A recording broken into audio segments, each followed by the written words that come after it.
இட்லி எப்பா இட்லி போட்ட சமான எவ்வளவு பெரிய பூகம் வந்தாலும் சரிடா நீ ஒரு ஆள் எஸ்கேப் ஆயிருப்பா.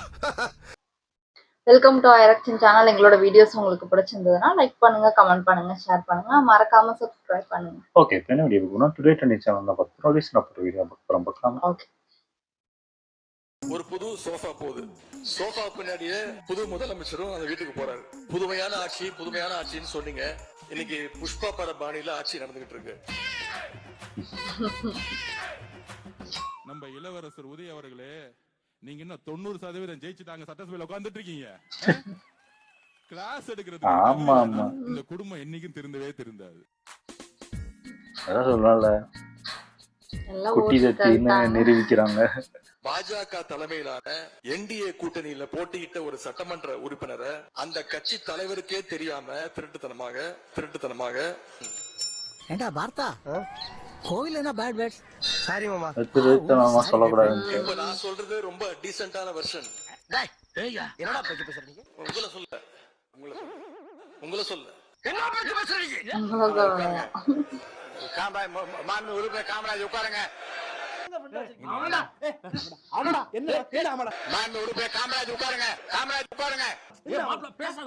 அந்த கட்சி தலைவர் திரு டிடிவி தினகரன் சொன்னது என்ன தெரியும்? சொன்னாரு, மாற்றம்னு சொன்னீங்க, இது மாற்றம் இல்ல துர்நாற்றம் அப்படின்னு. ஒரு துர்நாற்றம் தான்.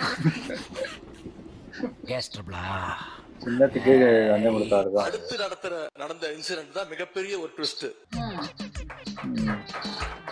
இல்ல நான் சொல்லி ஆவணம் இல்ல, நான் சொல்லுவேன். பிளவுபட்ட குரூப்ல இருக்கக்கூடிய ஒரு தலைவரோட வீட்டுக்கு ஒரு புது சோஃபா போகுது. சோஃபா பின்னாடியே புது முதலமைச்சரும் அந்த வீட்டுக்கு போறாங்க. இவங்க பண்றதெல்லாம் சொல்றாங்க. அது வீடு கிடையாது, அது ஆபீஸ். முதல்ல அதுவே தெரியல, அது நியூஸ்லயே போட்டாங்க. ஃபுல்லா ரோலிங் சேனல்ல தான் இருக்குன்னு சொன்னீங்க. இன்னைக்கு புஷ்பா பட பாணியில ஆட்சி நடந்துகிட்டு இருக்கு. இவங்கலாம் அங்க போவே மாட்டாங்க போல இருக்கு. ஆபீஸ் போனனாலதான் அது வாங்கியிருக்காங்க. சும்மா வாங்கி போட்டிருக்காங்க, பூசு கூட கிடையாது. இந்த முதலமைச்சரும் போக மாட்டாங்க போல இருக்கு. யாரு தெரியும், ஏதோ வாயில வந்து அடிச்சு விட்ட அப்படி சொன்னது அவங்க மேலுவாங்க. இத பாத்துட்டு மக்கள் இன்னைக்கு என்ன தெரியுமா கேக்குறாங்க? யாரும் கேட்கல. சேஞ்சுன்னு சொன்னீங்களே, இந்த சேஞ்சுக்கு பின்னாடி மிகப்பெரிய எக்ஸ்சேஞ்ச் இருக்கோ? என்ன ரைமிங்கா பேசுற? உங்களுக்கு ஓட்டு போட்ட மக்களே நடக்கிறதெல்லாம் பார்த்துட்டு ஒரு பெரிய தப்ப பண்ணிட்டோமோன்னு ஆரம்பிச்சுட்டாங்க. சூப்பரா இருக்கு. மக்களுடைய அந்த உணர்வை வெளிப்படுத்தும் விதமா இந்த ஓட்டெடுப்புல கலந்துக்காம வெளிநடப்பு செய்ய போறோம். அதாவது எதிர்ப்புங்கிறாங்க, ஆனா எதிர்ப்பு தெரிவிக்கவும் வெளிநடப்பு சொல்லிக் கொள்கிறேன். இந்த அரசு குதிரை வேகத்தில் செயல்படுகிற அரசே தவிர குதிரை பேரத்தில் ஈடுபடுகிற அரசு இல்லை என்பதை ஆணித்தரமாக தெரிவித்துக் கொள்கிறேன். அது எப்படி தாட்டு போடுன்னு கத்துனா நாங்க அவமானப்பட்டுருவோமா? இல்ல சார், நடுவுல எந்திரிச்சு இதுதான் உங்க கிளீன் கவர்மெண்டோடைய லட்சணமானு மக்கள் கேட்க ஆரம்பிச்சிட்டாங்க. எப்படா கேப் கிடைக்கும் பூர்லான்னு. மாபெரும் சபைதனில் நீ நடந்தால் உனக்கு மாலைகள் விழ வேண்டும். வீண் புகழாரம் வேண்டாம், ஆட்சிக்கு கேடு. நான் நேற்றைக்கு ஆதரித்து இன்றைக்கு ஆதரித்து நாளைக்கும் ஆதரிக்கிற காரணத்தினால் என்னை ஒரு இயக்கத்திலிருந்து நீக்கினார்கள். ஆமாமா, அது தெரிவிச்சதுனால எடுத்துக்கிட்டாங்க. தமிழ்நாட்டு மக்களை காப்பாற்ற இருக்கிற நம்முடைய முதலமைச்சர் என்னை மட்டும் காப்பாற்றாமல் விட்டு விடுவாரா என்கிற நோக்கத்தை இந்த நேரத்தில் நான் தெரிவித்துக் கொள்ள கடமைப்பட்டிருக்கிறேன். நான் எப்படி வேணாலும் சிரிச்சிட்டு போட்டோம், அது வேற. என்னையோ ஒரு அடிமையா சேர்த்துப்பீங்களா பெருமாளு? பிரச்சனை இல்ல, நீக்கிட்டது. தமிழ்நாட்டுக்கு கிடைத்து விட்டார். கஞ்சா வித்தவெல்லாம் எங்க இருக்கானே தெரியல, கள்ளக்கடத்தல் பண்ணவனுக்கு எங்க இருக்கானே தெரியல. முதலமைச்சர்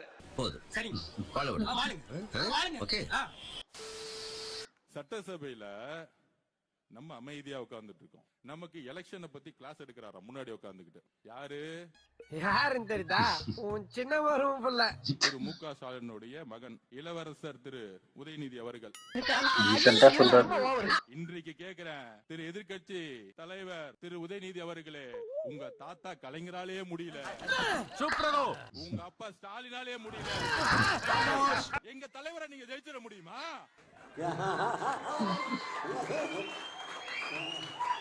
நம்ம கிட்ட கிளாஸ் எடுக்கிறாரு தேர்தல் அரசியலை பத்தி சட்டசபையில வந்து. அன்னைக்கு நான் எந்திரிக்கலான்னு இருந்தேன்.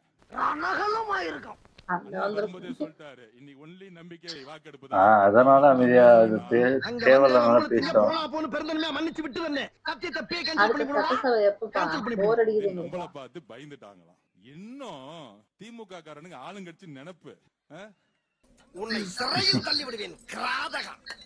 ஐயோ சிறையில் தான் கிடைக்கிறோமா. வந்து சொல்றாரு நம்ம கிட்ட, நீங்க 35% ஓட்டு எடுத்துட்டீங்க. எவ்வளவு மூளை இருந்தா அப்படி பேச முடியும். நீங்க இன்னும் 90% இவங்க ஏதோ வாங்கின மாதிரியும் இவங்க ஏதோ கம்மியான மாதிரியும் சொல்லிட்டு கேவலமா சொன்னா கிளாஸ் எடுக்கிறதுக்கு ஒரு தகுதி வேணா சொல்லட்டுமா? உங்க சொந்த அப்பா குளத்தூர்ல தோத்துட்டாங்க உட்காந்து. அத சொல்லிட்டா என்ன பண்ணிருப்பாரு, எங்க மூஞ்சி வச்சிருப்பாரு. 234 தொகுதியிலும் போய் வெற்றி பெறுவோம்னு போயிட்டு வந்தேனே, கடைசியில தோத்துட்டேன்னு உங்க அப்பா உட்கார்ந்துட்டு இருக்கும்போது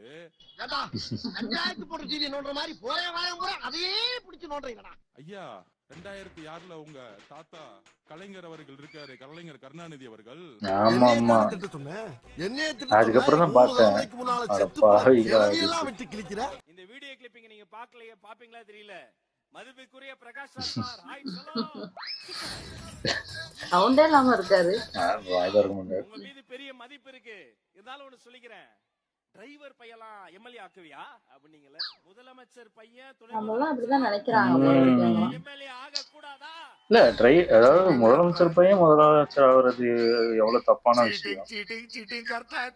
அததான் இங்க இருக்கணும்.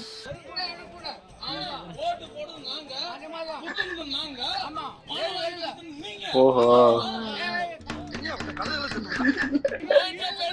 மூணு இருக்கு.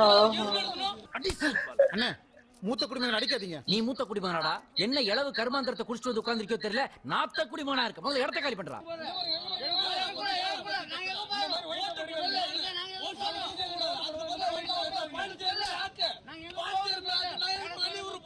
ஐயோ பாவம். இந்த வா இதோட நிறுத்திக்க. மறுபடியும் பிராந்தி பீர்னு எதிர்பார்த்த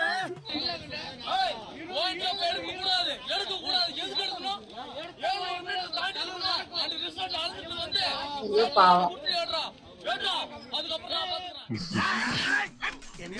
என்னடா தண்ணியா இந்த பீச்சுக்கு 10 வேலை கடத்து விடா. வீட்டுல வந்து ரொம்ப டார்ச்சர் பண்றாங்க. வீட்டுல ஒரு பொருள் வைக்க முடியல, ஒரு காசு பணம் வைக்க முடியல. வீட்டுல ஒரே சண்டை பிரச்சனை. தண்ணி அடிக்கிற பழக்கம்ன்றது தள்ள வர வெள்ள முடி மாதிரி ஒண்ணு தவிர கம்மி ஆகவே ஆகாது. இல்ல போன ஆட்சிலாம் மாறி போச்சு. இதுக்கப்புறம் யாரும் கூட எல்லாம் பண்ண இவங்களுக்குதான் போடு. உரிமை. இவங்கதான்ப்பா தைரியமா பேசுறாங்க ஆட்சி மாறிச்சுன்னு. ஆட்சியே ஏத்துட்டாரு. இன்னும் 10 ரூபாய் எக்ஸ்ட்ரா என்னன்னா மாரி எல்லாரும் கேட்டாதான் காசு வாங்காம கொடுப்பாங்க. அப்ப காசு ஏத்திட்டா அப்போ தளபதி விஜய் தான் ஏத்திட்டாரா அப்படின்னு கேட்டு இவங்களுக்கே ஆப்பிச்சிடறேன்.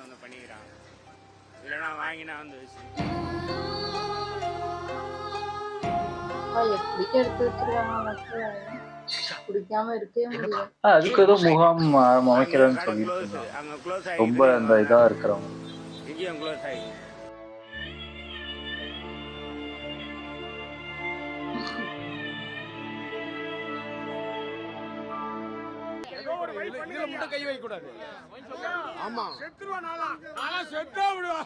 சிரிச்சுக்கிட்டே சொல்றேன்.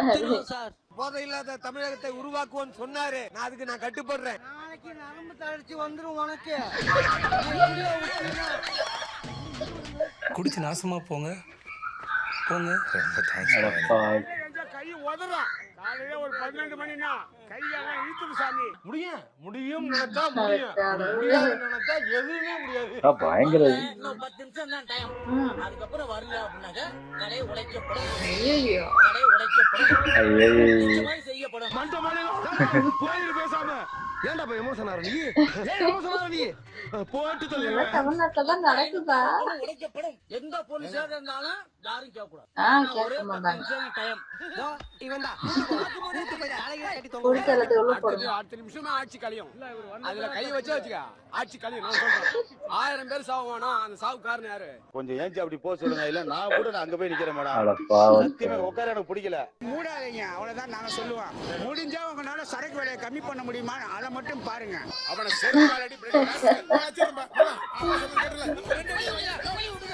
இப்ப தமிழ்நாட்டுல நீங்க மூட்டஞ்சுங்க 30 ரூபா 60 ரூபா தான். பக்கத்துல ஆந்திரா பாட்டில் அங்க போய் ஒரு 4 பாட்டில் 10 பாட்டில் வாங்கிட்டு வர பிடிக்க மாட்டேன். அங்கனே குடிச்சிட்டு அதுக்கப்புறம் வண்டி ஏறி அப்புறம் அப்பவும் குடிக்கதான் செய்வாங்க. குடிச்சிட்டு வந்தேன். என் முழு அன்பையும் பார்த்து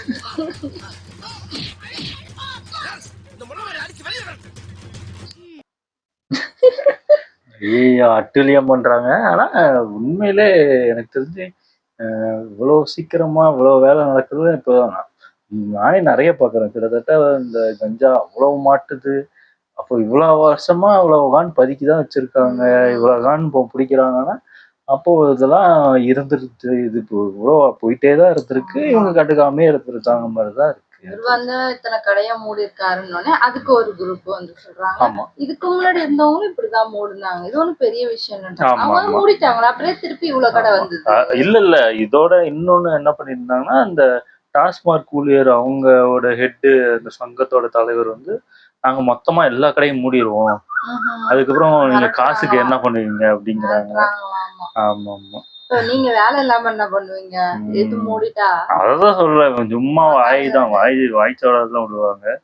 எனக்கு தெரிஞ்சு நிறைய விஷயம் நல்லதுதான் பண்ணிக்கிட்டு இருக்காங்க. எனக்கு தெரிஞ்சு போக நல்லதான் இதாயிட்டு இருக்கு. அதான் ஒருத்தர் அந்த கள்ள சந்தை இது பண்ணது ஒருத்தர் வீடியோ எடுத்து போட்டிருந்தாரு. முந்தா நேத்து பார்த்தோம். அது நியூஸ்லயே போட்டுட்டு இருந்தாங்க. பார்த்தா அடுத்த நாள் பார்த்தா அங்க உள்ள அந்த இன்ஸ்பெக்டரை சஸ்பெண்ட் பண்ணிட்டாங்க உடனே. ஏன்னா பெரிய விஷயத்துக்கே இவங்க சஸ்பெண்ட் தான் பண்ணுவாங்க. இது இந்த பார்க்காம விட்டதுக்கே சஸ்பெண்ட்னா இப்போ அந்த அளவுக்கு ஸ்ட்ரிக்டா இருக்கு. அந்த உடனே ரொம்ப எதிர்பார்க்கறாங்க. ஓட்டு போட்டவங்க கூட பரவாயில்ல அட்ஜஸ்ட் பண்ணிக்கலாம் அப்படின்னு சொல்லிட்டு நாங்க வெயிட் பண்றோம் சார் நீங்க பண்ணுங்கன்ற மாதிரி. ஓட்டு போடாதவங்க அவருக்கு போடாதவங்க தான் எப்ப டைட் ஆயிடுவாரு எப்ப சிலிண்டர் டைம் கேட்டிருக்காங்க. இப்போ வந்து அவங்க இதுக்கு முன்னாடி ஆட்சியில வந்து அந்த 1000 ரூபாய்க்கு மகளிர் கொடுத்தாங்க. 2 வருஷத்துக்கு அப்புறம் அது வந்து கொடுத்ததே 2023 தான் கொடுக்க ஆரம்பிச்சாங்க. அது வரைக்குமே 2.5 வருஷம் 3 வருஷம் கிட்ட ஆயிருச்சு. அப்படி இருக்கும் போது இவங்களை மட்டும் சீக்கிரம் நாங்க ஆரம்பிச்சதை வந்து சீக்கிரம் கொடுத்துருங்க எப்படி எல்லாத்தையும் இது பண்ணிட்டு கேட்டா காசுலாம் அதெல்லாம் நாங்க வச்சிருக்கோம், நிதிலாம் நிறைய இருக்கும். நீங்கதான் இல்லன்னு சொன்னீங்க. இவருதான் இல்ல நிதி இல்லைன்னு சொல்லி அந்த ஆசிரியர் அதுக்கு காசு இல்ல போட முடியாது சம்பளம் எல்லாம் இல்லை அப்படின்னு அவங்கள இது பண்ணாங்க. நிறைய விஷயத்துக்கு அப்படிதான் காசு இல்லைன்னு சொல்லிட்டு இப்ப மட்டும் காசு எப்படி வருதுன்னு எனக்கு தெரியல. இருக்கா இல்லையான்னு தெரியல. எனக்கு தெரிஞ்சு அதான் சொல்றேன். வெள்ளி அறிக்கை இதெல்லாம் வந்துச்சுன்னா தெரியும். எனக்கு தெரிஞ்சு நிறைய வேலை வேகமா பண்றாங்க. எனக்கு தெரிஞ்சு அதாவது இவ்வளவு வேகமா வேலை பாக்குறாங்கன்னா பெரிய விஷயம். அதே மாதிரி விஜய் வந்து மன்னிச்சிருங்க, மாண்புமிகு முதலமைச்சர் விஜய் அவங்க வந்து அவங்க வீட்டுல இருந்தே வேலை பார்க்கலாம். அப்படி இல்லாம அவங்க அங்க வந்து காலையிலே வந்து ஆமா அது யாருமே பண்ண மாட்டாங்க. ஒரு எல்லாரும் சொல்றாங்க நியூஸ்லாம் என்ன சொல்றாங்கன்னா ஒரு கவர்மெண்ட் ஊழியர் மாதிரி வேலை பார்க்கறாங்க. கவர்மெண்ட் ஊழியர்களே அவ்வளவு நேரம் வேலை பார்க்க மாட்டாங்க.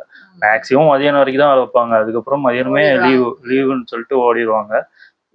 எனக்கு தெரிஞ்சு இது பெரிய விஷயம். இது என்னதான் நீங்க இது பண்ணாலும் இப்படி யாரும் வேலை பார்க்க முடியாது. இப்படிதான் இருக்கணும் அப்படின்னு சொல்றதும் ஆமா ஆமா. அது நிறைய விஷயம் எனக்கு தெரிஞ்சு நிறைய இது மாத்துறது நிறைய இது.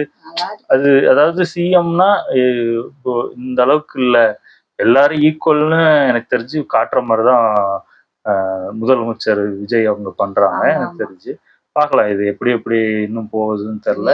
சீக்கிரம் ஜனநாயகன் வரும்னு வெயிட் பண்றேன். ஆனா அதுல பேர் போட மாட்டேன்னு வேற சொல்றாங்க. மேபி எனக்கு தெரிஞ்சு பேர் போடலனாலும் தியேட்டர்ல உள்ள அவங்க போட ஆரம்பிச்சிருவாங்க. தயவு செய்து போடுங்கன்னு கெஞ்சி குத்தாடி போட வச்சிருவாங்க. தெரிஞ்சு நல்லா இருக்கு. ஓகே, என் வீடியோஸ் உங்களுக்கு பிடிச்சிருந்தா லைக் பண்ணுங்க, ஷேர் பண்ணுங்க, கமெண்ட் பண்ணுங்க, மறக்காம சப்ஸ்கிரைப் பண்ணுங்க. எல்லாருக்கும்